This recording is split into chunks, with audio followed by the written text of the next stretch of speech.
Samora Coles, you are the executive director of an organization in Brooklyn, New York called the Alex House Project, as we can all see looking at the screen behind you. The website is alexhouseproject.org. Welcome to Listening with Leaders. Thank you. Thank you for having me. First of all, I want to dive into your background. I know you've been working in social services and that sort of thing for most of your career. But first of all, tell us a little bit about the Alex House Project. Sure. The Alex House Project was created in high years before it even existed.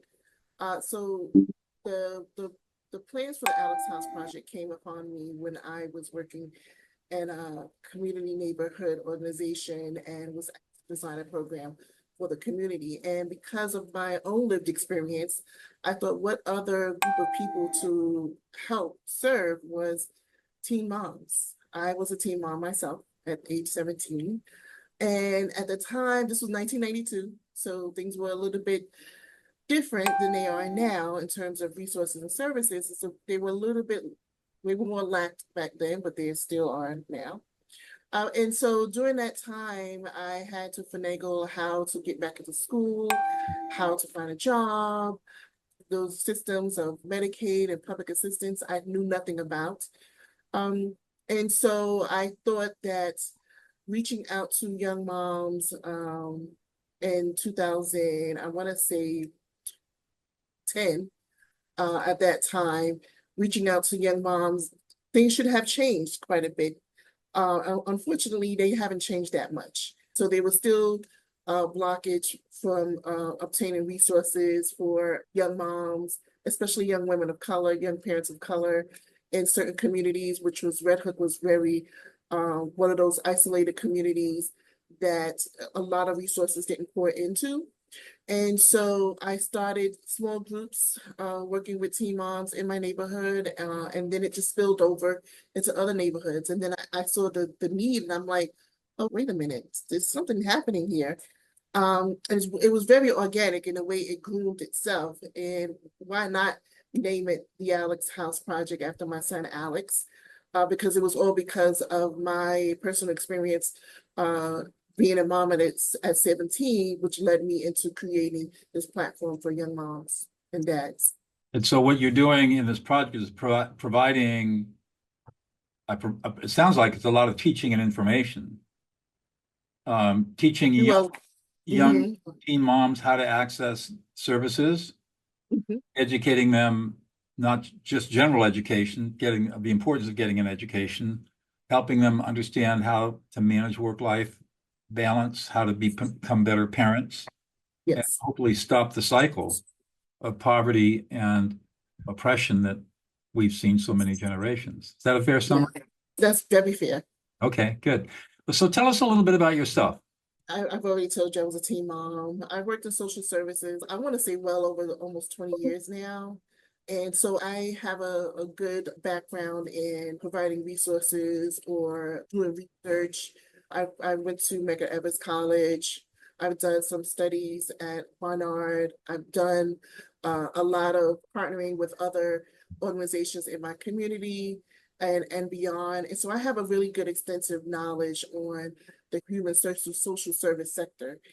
And so I'm just one of those folks who are very committed to the intention of making sure that young families succeed and transition over into successful parenthood. And that all includes not only just education, but housing and better parenting and stable employment. Wow. So you've been doing this for a long time now. What is it that gets you up in the morning and gets you excited to go to work? I think because I wish I had an Alex House Project when I was going through my trials and tribulations as a young mom, and because I actually know the process and I know what happens when you don't have that support and when you don't have the community to help you uplift. I understand what it feels like to go up a muddy hill. I understand all those difficulties, and I also understand what can come out of that if you are persevering, if you are looking forward to the future. And so I think because of that gets me up to make sure that, okay, I got more work to do. So you're dealing with a lot of young women who are, they're teenagers, they're not even legal adults yet. And they've completely changed the path of their lives because they become pregnant. How do you motivate them to want to continue to grow and evolve and become better than they are and better than the lives they've been living so far?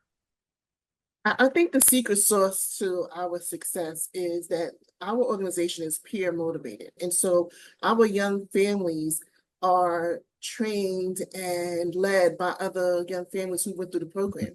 So they're not looking at me now as I was going to say 40, but I am 50 now. I'm a two older woman, but they're looking at their own peers. A 16-year-old can be looking, towards an 18-year-old for support, or vice versa.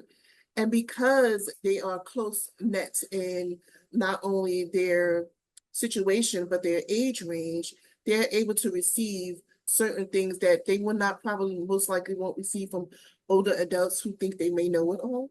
And so I think that is one of the secret sauces of our organization. Yeah, and roughly how many families do you serve? Overall, we've served over 600 families since 2013, but last year I think we did like maybe 120 Wow. families. And when you think about success, what does success look like to you with these young women that you're working and the young families you're working with? So success to me can look at, there's different categories if I can expand a little Of bit. course. So some of the categories in success could be job placement. For some of our young moms working at the Alex House Project, this could be their first job. When their first job, I don't mean their first retail or mechanical job, right? Their first hard work job where they can actually look at a career moving forward. And also, this could be their first time opportunity for getting housing. So we help them move up the housing rank to make sure that they're eligible for long-term housing. Not only that, it's the children are the real beneficiaries of the Alex House Project, right? Because the children are the ones who are going to actually move out the way and move forward into community. And so we always say it takes a village to raise a child. We know this for a fact. But the prerequisite really is in order to really successfully take care of children, you have to support the parents. And in our case, the young parents. I saw that I looked at your website briefly and it looked like part of what you do is teach these young people how to be parents. How do you go about doing that? We have two curriculums that we use. We have an evidence-based curriculum called the Parenting Journey. And then we have our evidence-based influence curriculum called Healthy Mommy, Healthy Baby. These series of workshops help our young parents be educated in becoming better parents through other parents that came into the organization. And so that's where the first sign of the peer-to-peer model comes into play, where these classes are facilitated by other young moms and other young dads who've actually gone through these series of workshops over the course of maybe 8 to 12 weeks. And then also because the environment that we create, where it is a peer model, everything that we do is a teach one, each one model. And because of that, our young families, they run to our organization to get support, to find work, to jump into a class.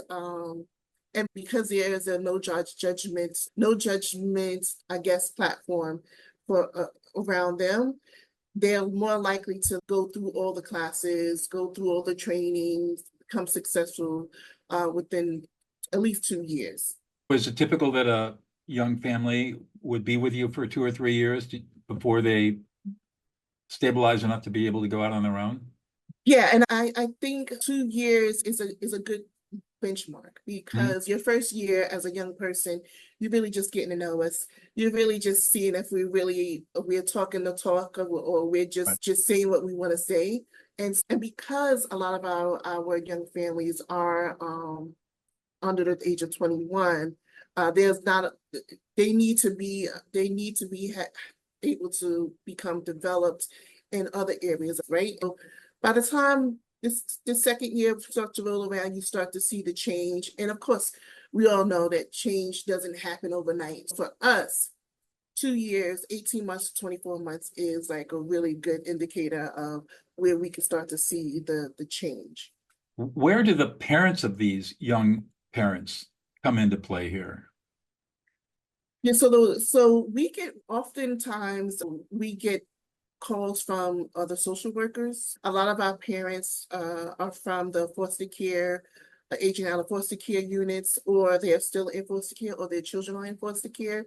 We do get a lot of calls, referrals from other agencies that may not necessarily work with young parents, but because they have a client or two, they refer them to us. And then a lot of our participants are word of mouth because they see the success rate within them and they want to share it on with their other peers. What is it you think, Samora, about you? What's unique about you personally I that think for makes this so me, successful? I think for me is I am able to see, especially with this population, I'm able to see past the hurt and past the struggle. I'm able to see that young mom who's maybe 15 years old, still struggling with the fact that she's a teenager first, and then a mom, and then dot dot dot. So I'm able to see them past all of the negativity that's oftentimes associated with teen parenting. I'm able to just press the start over button with them as they are with me, and I'm very authentic with them. And so I think they pick up on that, and which is why oftentimes they call me all the time or text me, and I'm like, no, I can't talk right now. But I always follow through. And so everyone always needs a person like that. It just so happens that I'm here for teen parents and young moms and young dads. This show is called Listening with Leaders because, in my perspective and experience as a peacemaker, listening is the foundational skill of life. Tell me about listening in the work that you do. Yeah, so for me, listening is something that we embark on it on different levels, right? We embark on it as a opportunity to, like, of course, gain information from our participants. But the main factor is, what is it that they want? What is it that they think they need? And so we have to be intentional when we're talking to young people, right? Because not for nothing, but they are going to be the ones who are going to create this new world that we're so desperately trying to have. And so if we're not intentional with how we hear them, how we receive them, and how we deliver our services to them, then it all falls back on us. So we are very intentional when it comes down to listening to our folk that we serve. And because of that, we don't offer services as another center, right? So our offices that's actually being built now is a welcoming center. It's not a Medicaid office. It's not institutional looking. It's very open and welcoming. Living room set up, play area set up. Our families to really want to be part of the community. And how are the young people accepting all of this? Obviously, it sounds like they are grateful. Many of them. Yes, I want to say that they accept this. They are very grateful for the Alex House Project. In fact, because not only do we provide the service, but we also provide, again, employment opportunities for our young parents. And because this is not an after-school program, families are working 20 to 25 hours a week for 2 years, either gaining their high school diploma, learning Microsoft suites or those type of applications, learning how to do group work, how to facilitate. So they are learning all these different mechanisms. So that way they are really fully vetted when it's time for them to get an employment that reaches their careers opportunities. So are these young parents still in high school and going to school while they're working with you? There's a mix. Some of them are still in high school. Some of them have not finished high school and are looking for the high school equivalency. And some, yeah, and some have finished high school and looking for that next level of education. We supply support to all of those categories. If they're in high school, you're supporting them to get their high school diploma. If they dropped out, then you're going to help them get their GED. And if they want to go to community college or actually go to a four-year college, you'll help guide them along that path. Absolutely. And what kind of jobs do these young people pick up once they get through your program? A lot of our jobs around the social service sector, so they become either case managers, case aides, social workers, and then we also have opportunity for technology jobs, and we also are looking into culinary as a offset of employment opportunity. The reason why our social service sector is so high is because we want to be able to, who is the person that you're now looking to be, right? And so if you have to sitting in a Medicaid office, what type of worker would you want sitting in front of you? And so we are training those type of people to be that person that you've always wanted, or you wish you had that certain type of a person helping you in your time of need. People who are knowledgeable and empathetic and can listen Yes. and understand and not just be a faceless bureaucrat. Correct. Wow. And how's that working out? It's working very well. We've gotten a lot of our parents into other organizations to do case management, and for some of them they have 15 to 20 caseloads, and I'm like, what? Wow. Wow, that's impressive. And their pay has increased tremendously. And because of the work of the Alex House Project, and because we're intentional about the work that we do, these young families, if you give us 2 years, we can get you on the path of success. And that's what we try to make sure happens. Can you reflect on any really big success story that you think about that just makes you smile with joy? I could actually do that. My program manager started off with me as a participant a little over 10 years ago. And she's gone through the ranks of being a participant. She has 2 children, a participant to an aide to now a program manager. So she's been with me since inception, and she's gone up the ranks. And so I'm looking forward to seeing what greatness she still has in her to be part of the Alex House Project, because she doesn't want to leave, she said. So I have to make room for her. Maybe she'll be your successor. Perhaps. So that is interesting. Where do you see you just turned 50, I think you said you're 50 years old. How much longer are you going to continue to do this work? And then what's after that?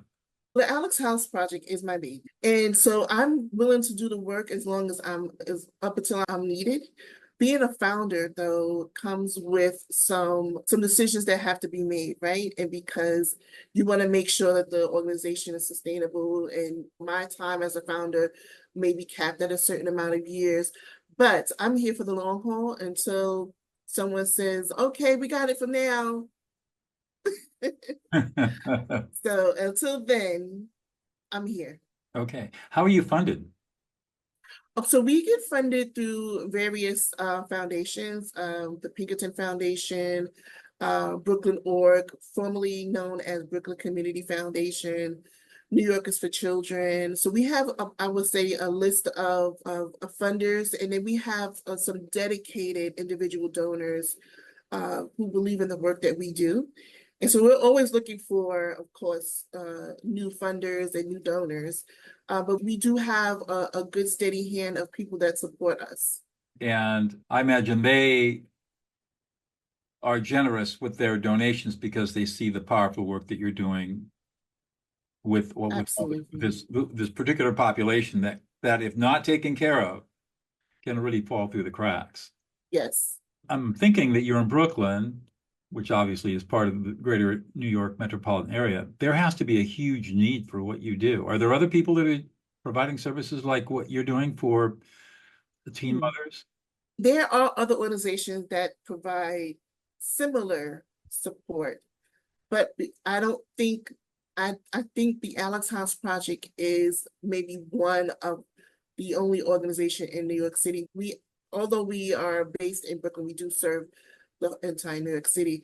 Mhm. But I believe because of the way our organization is structured, where the young parents really are the voice and make the decisions of the organization and how it moves forward. I think we are very unique in that method, and also because we hire the parents, so they don't get a stipend. They get a paycheck and they file tax returns. And so I think we are very much different when it comes to that aspect. Do you find that you have more demand for your services than you can provide? Absolutely, especially when the COVID came. Oh, Like I we bet. were like, yeah, the little tugboat that could. Out of nowhere, the bigger organizations, they were looking for us because they had to close their doors and we kept ours open. And it just went from maybe 40 to 50 to 60 moms to like 80, 90, 100, 150, 300. And so we were like, oh, okay, now let's get ready. But the Alex House Project always pulls through because of the work that we do and because the people that provide the services are there and they want to be there. It's a little bit different than your regular job. Most jobs, you're like, oh my gosh, I can't wait to clock out. And with the Alex Houses, can we go in the office today? And I'm like, no. That's pretty exciting, though, if you can get a young person excited about serving others Yes, and yes, creating meaning in their life by serving others and showing them how to walk the road that they've already walked. yes, That's got to be very impactful for your people. And I would yes, imagine that they mature in a really beautiful way because they've yes, learned how to serve at an early age. yes, Not only do they have to deal with their children, but now they're serving their peers and teaching people how to come along. And that teaches leadership and it matures them quickly. I can see how that would set them up for success. One more question, Samora, and then I'll let you go. sure. What's one thing about yourself that we would never know about unless you revealed it to us? Hmm. Played a background in Law and Order as a prison inmate. Did you serve time? Yeah, I Wow. really did. I really did. So you want to check out we'll talk about this when we end the show, but you want to check out my Prison of Peace project. We're in Connecticut now. We're all over the place, but we haven't made it into New York yet. But as I told you before, in 2010, my colleague Laurel Crawford and I walked into the largest, most violent women's prison in the world and began training 15 women how to, Wow. all serving life sentences or long-term sentences, how to stop prison violence. And now we're all over the world. Sounds like your organization started out and now it's mind-boggling. Thank you so much, Samora. I really appreciate your time today. Thank you. Thank you for having me. I appreciate it.